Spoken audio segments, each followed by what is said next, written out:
Broadway viewers. Well, it's big and terrible. Terror was once relegated to late-night cinemas, B-movies, and monsters under the bed. But on September 11, 2001, the word terror began to define a nation, consequently a world, and an era.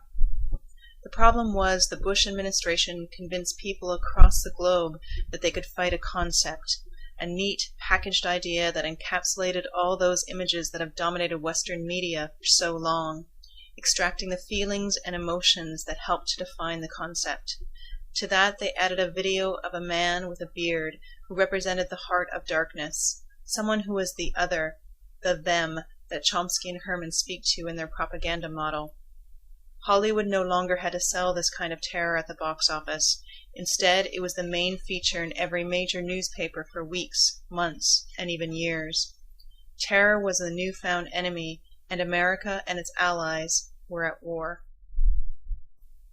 The Merriam-Webster dictionary defines terror as violent or destructive acts committed by groups in order to intimidate a population. And with this definition, what distinguishes the terror that happened on 9/11 in New York, killing almost 3,000 innocent civilians, from the Iraq invasion that has killed an estimated 633,000 innocent civilians, is ownership over the word terror and how it's defined. And while the death of almost 3,000 people on 9/11 should not be forgotten, neither should the 6,500 Africans who die every day of AIDS. Do our reporters report on that? Does the ticker tape that runs across the screen of CBC News World announce this number, or the number of casualties from Iraq and Afghanistan? And what about the 15,000 children who die from starvation every day? If there were, maybe we would refocus our talk and start paying attention to other issues that are killing thousands of innocents daily.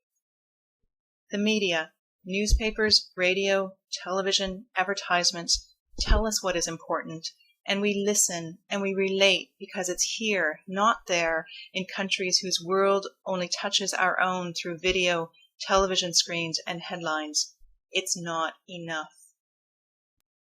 We need to take back the definition of terror and insist on appropriate terms that do not subscribe to policies and government agendas, rather descriptors that assist in solving issues for the marginalized and exploited. Maybe then terror will cease to exist in its current form, and instead will speak to inadequate housing, human rights, the solution to hunger and disease.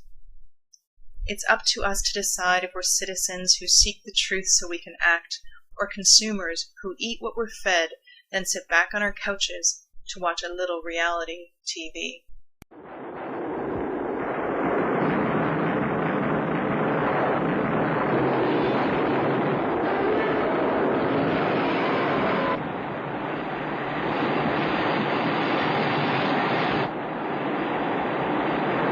I can hardly believe what has just happened. Now it seems Tokyo has no defense.